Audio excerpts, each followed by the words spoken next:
दोस्तों नमस्कार, मैं जगन्नाथ गौतम। देश रोजाना चैनल पर आपका स्वागत है। दोस्तों, लंबे समय से बल्कि बरसों से केंद्रीय रिटायर कर्मचारियों और राज्यों के रिटायर कर्मचारियों की पेंशन का मुद्दा लंबे समय से अटका हुआ है और केंद्र सरकार और राज्य सरकारों के लिए ये एक ऐसा मुद्दा है जिसे न निगलते बन रहा है न उगलते बन रहा है।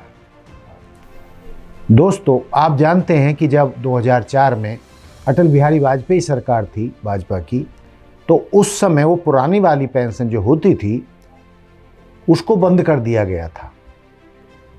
उसका विरोध तो तभी से हो रहा था, लेकिन जैसे जैसे वर्ष गुजरे तो जो नई पेंशन स्कीम आई थी वो कर्मचारियों को रास नहीं आई और वो फायदेमंद उतनी नहीं लगी।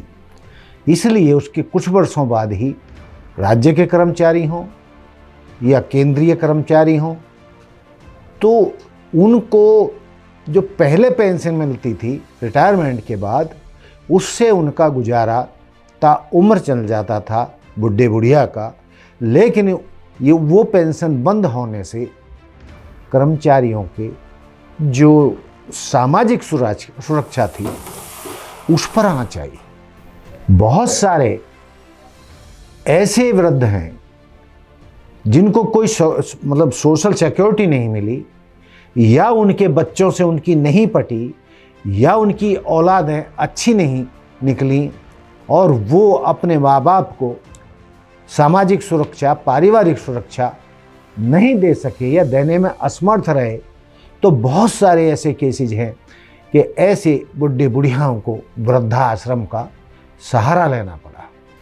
यूरोप अमेरिका में सोशल सिक्योरिटी यानी सामाजिक सुरक्षा का बड़ा अच्छा प्रावधान है, लेकिन हमारे हिंदुस्तान में तो जो पेंशन होती है, ये रिटायरमेंट के बाद मिलने वाली पेंशन, ये ही उनका आखिरी सहारा होता है जो एक तरीके से उनसे छीन लिया गया। अब मुद्दा चाहे सैनिकों की पेंशन में गैर बराबरी का हो या पुरानी पेंशन के लिए चल रहा आंदोलन हो, उस पर जो है कोई निर्णय पूरी तरह कामयाब नहीं हुआ है। सरकार नहीं ले पा रही है, राज्य सरकार भी नहीं ले पा रही है और उससे कर्मचारियों में बहुत बेचैनी है। इसी मुद्दे को लेकर एक मामला सुप्रीम कोर्ट में भी गया है। सरदारा सिंह जौहल ने ये मामला सुप्रीम कोर्ट में ले गए और उनका दावा था कि जब एमएलए एमपी को 5 साल में ही पेंशन मिल जाती है, तो एक आम आदमी को, आम कर्मचारी को 60 साल बाद भी नहीं मिलनी चाहिए। क्या ये उसका हक नहीं है? क्या उसे लाचार जिंदगी जीनी चाहिए रिटायरमेंट के बाद? उसकी कोई सोशल सिक्योरिटी नहीं होनी चाहिए। जो सुप्रीम कोर्ट में मामला गया है उसमें कहा गया है कि यदि एमएलए 3 बार जीते तो तीनों बार की उसे पेंशन मिलती है। यानी हर बार जीतने पर, यदि मैं गलत नहीं कह रहा हूं तो संभवतया 33% पेंशन बढ़ जाती है। 3 बार जीता तो 33 हो, मतलब बढ़ जाएगी। और वो इस तरीके से वो पेंशन लाखों में होती है। उसके बावजूद अन्य सुविधाएं भी मिलती हैं, लेकिन कर्मचारियों को बेसहारा छोड़ दिया जाए तो ऐसा नहीं होना चाहिए। सरदारा सिंह जौहल ने कहा है कि एमपी एमएलए तो विधानसभा और लोकसभा, राज्यसभा में अपनी तनख्वाह बढ़वाने का, अपनी पेंशन बढ़ाने का या पेंशन लागू कराने का खुद फैसला ले लेते हैं और तुरंत वो फैसला लागू भी हो जाता है। उनकी तनख्वाह भी बढ़ा लेती हैं। भाई विधानसभा में हुआ तो वही कानून बनाने वाले हैं, अपने लिए तो कानून बना लेते हैं, अपनी तनख्वाहें बढ़ा लेते हैं, अपनी पेंशन बढ़ा लेते हैं।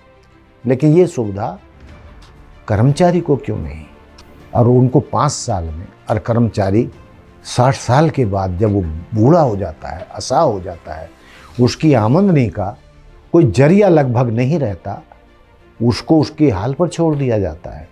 तो आने वाले दिनों में सुप्रीम कोर्ट से क्या फैसला आता है ये तो अभी नहीं कहा जा सकता, लेकिन सरदार सिंह के जोहल के इस कथन में बड़ी सच्चाई है कि एमपी एमएलए 3-3 बार की पेंशन लेते हैं, जितनी बार वो एमपी बने, एमएलए बने, और सुविधाएं उन्हें मिलती हैं।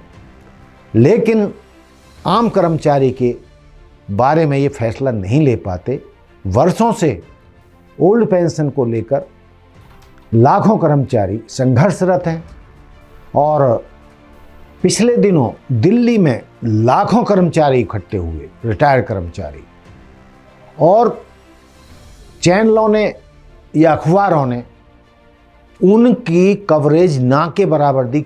देश को पता भी नहीं चला कि दिल्ली में इतना बड़ा जमघट हुआ है पेंशन को लेकर, पुरानी पेंशन को लागू कराने के लिए। तो ये कितने शर्म की बात है कि मीडिया भी उनके प्रति अपनी जिम्मेदारी नहीं निभा रहा है। तो अब इसका कोई ना कोई समाधान तो निकलना चाहिए। जो और सरकार के कान पे जूं नहीं रेंग रही है। वो बात अलग है कि चुनाव जीतने के लिए कुछ राज्य सरकारों ने पुरानी पेंशन बहाल कर दी है, और वो भी मैं जितना जानता हूँ या मुझे याद है कि वो भी जो कांग्रेस की सरकारें बनी हैं उन्होंने पुरानी पेंशन लागू की है, और उनकी इन घोषणाओं का उन्हें चुनावों में फ़ायदा भी मिला है। और जिन राज्यों में कांग्रेस ने पुरानी पेंशन लागू करने के लिए घोषणाएं की थी उसका उन्हें फ़ायदा मिला, और वो चुनाव जीतने में कामयाब भी रही हैं। तो दोस्तों, किसी भी देश में जो सीनियर सिटीजन होते हैं उनकी सुविधाओं का ख्याल करना, वृद्धावस्था में उनके लिए कोई व्यवस्था करना, ये सरकार की जिम्मेदारी बनती है।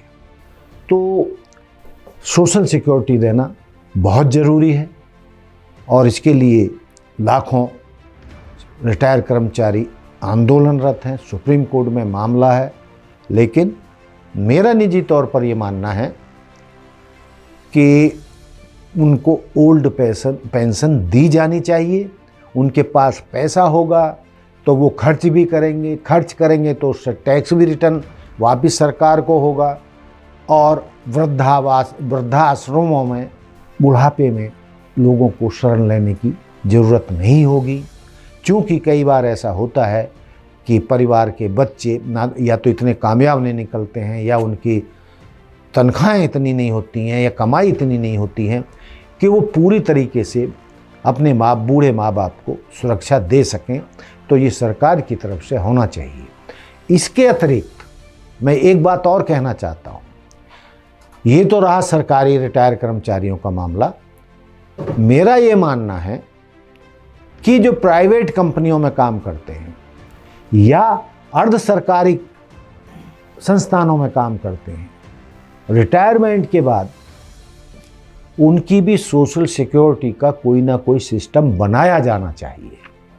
उनकी सामाजिक सुरक्षा उनकी भी हो, न केवल सरकारी कर्मचारियों की, बल्कि जो लाखों कर्मचारी, लाखों लोग प्राइवेट फर्मों में काम करते हैं, रिटायरमेंट के बाद उनका जीवन यापन कैसे चलेगा? जबकि आज का रिटायरमेंट के बाद 15-20 साल आदमी का जीना आम बात हो गई है। तो न केवल सरकारी कर्मचारियों के लिए बल्कि प्राइवेट कर्मचारियों के लिए भी आफ्टर रिटायरमेंट कोई सोशल सिक्योरिटी का प्रावधान किसी भी तरीके से किया जाना चाहिए, जिस तरीके से यूरोप और अमेरिका में है। तो दोस्तों, ये था मेरा पेंशन वाले मुद्दे पर विचार, और जो सुप्रीम कोर्ट में ये मामला चल रहा है और लाखों लोग नई स्कीम को पसंद नहीं कर रहे हैं और पुरानी पेंशन स्कीम को लाना चाहते हैं, तो सरकार को खुले दिल से उनकी मांगों को मानना चाहिए, उस पर विचार करना चाहिए। और जिस तरीके से वो अपनी पेंशन या तनख्वाह बढ़ाने के लिए विधानसभाओं में और संसद में तुरंत फैसले ले लेते हैं, ऐसे ही आम आदमी के बारे में भी, उनको सुविधाएं पहुंचाने के मामले में भी इन MP MLAs को तुरंत फैसला ले लेना चाहिए। और ये ही जो है सरकारों के भी हित में होगा और एक बहुत बड़ी आबादी को सामाजिक सुरक्षा मिल जाएगी, जिससे उनका बुढ़ापा सुरक्षित हो जाएगा। तो दोस्तों, ये था मेरा मुद्दा।